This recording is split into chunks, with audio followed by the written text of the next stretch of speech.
The evening had started like any other. The dishes were done. The television hummed softly in the background. Outside, the city lights flickered against the kitchen window.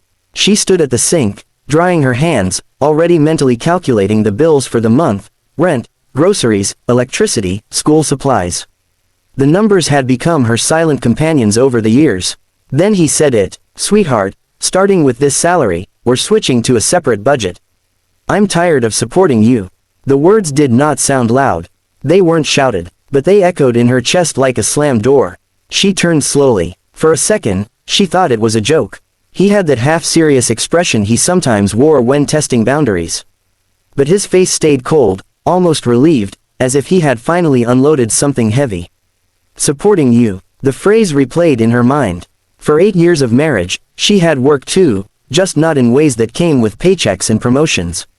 When their son was born, they had agreed she would stay home, just for a while. Childcare was expensive, and he was building his career.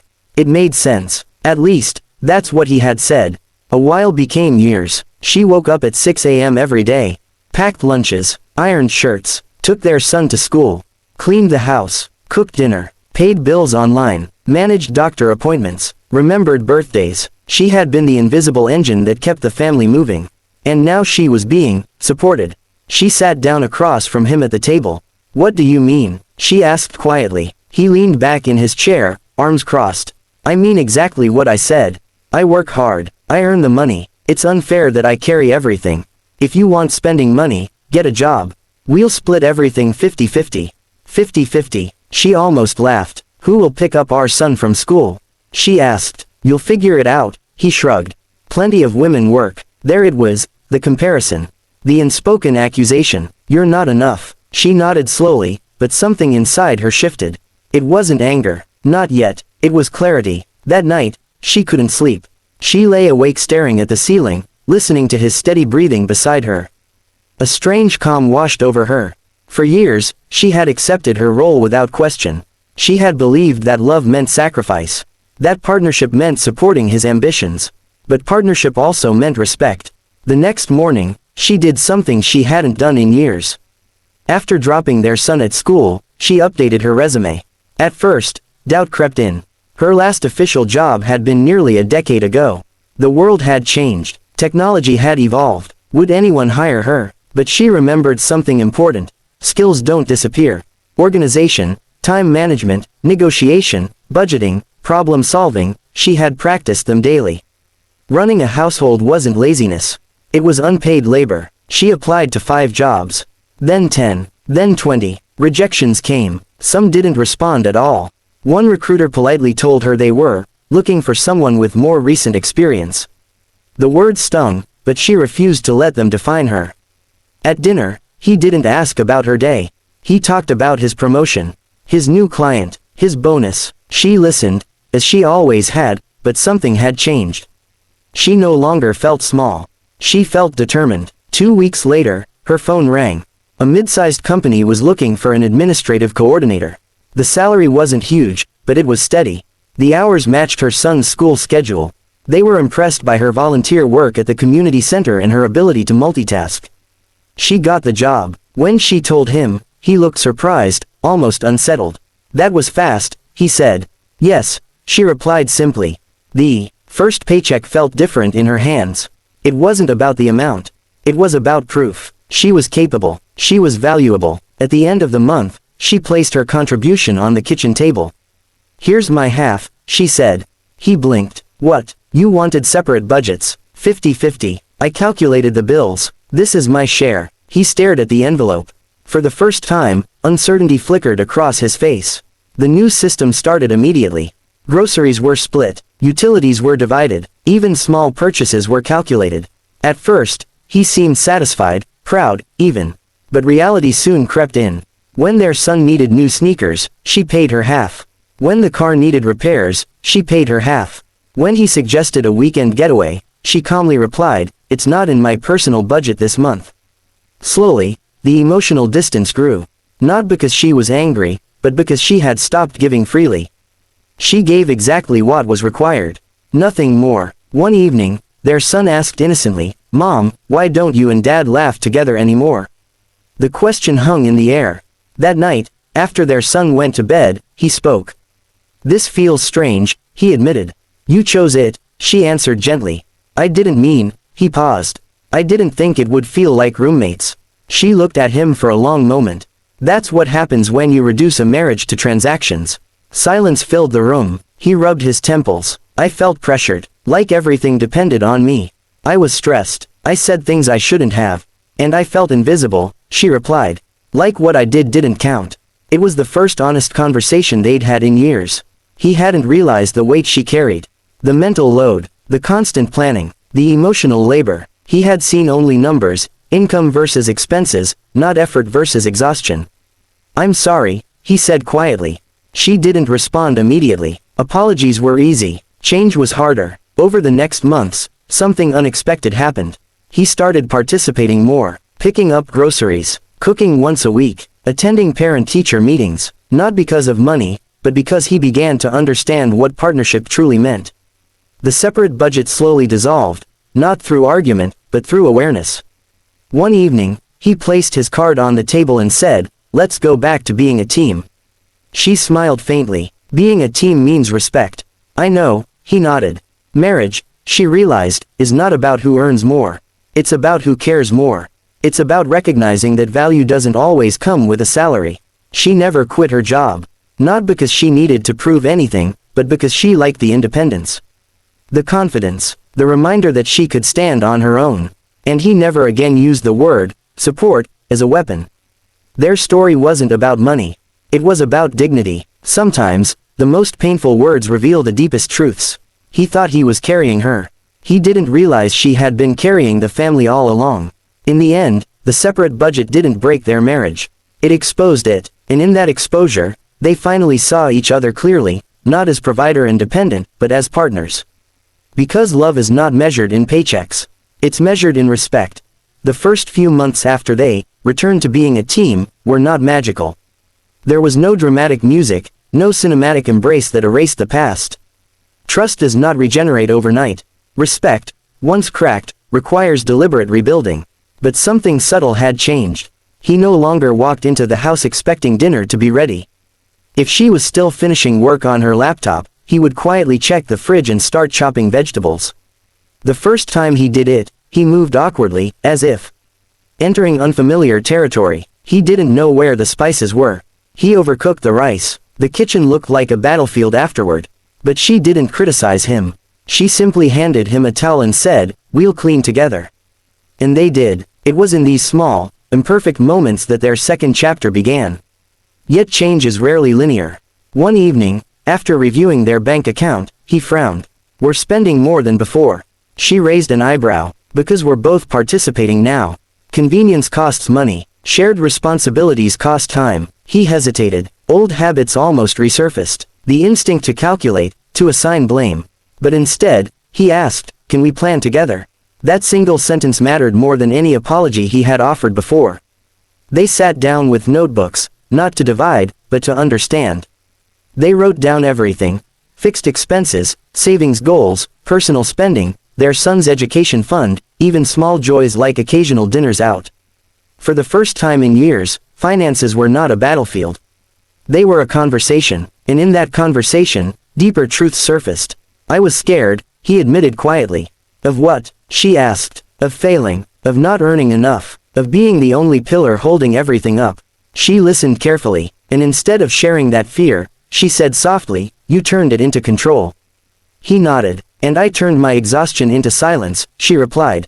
They were not enemies. They were two overwhelmed adults who had stopped communicating honestly. The separate budget had been a symptom, not the disease. As weeks passed, their dynamic continued evolving. He began taking their son to school twice a week.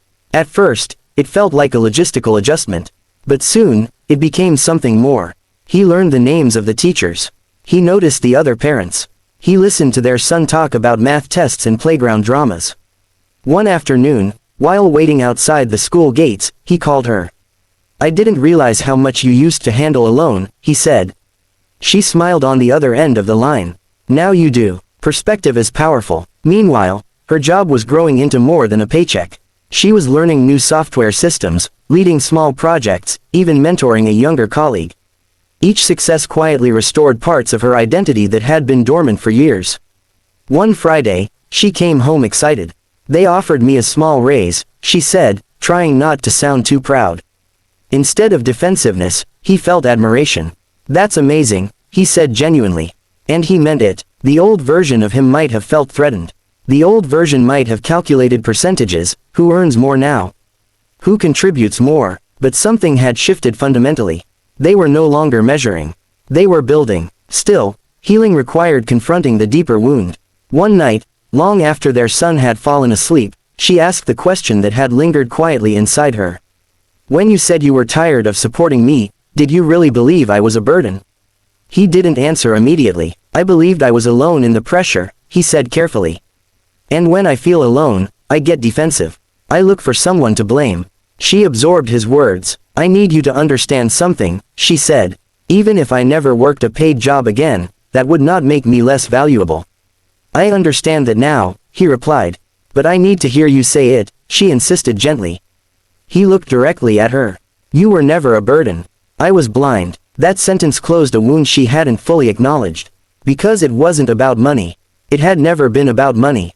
It was about worth. In the months that followed, they created new habits intentionally. Every Sunday evening became family meeting time, not a corporate-style budget review, but an open space.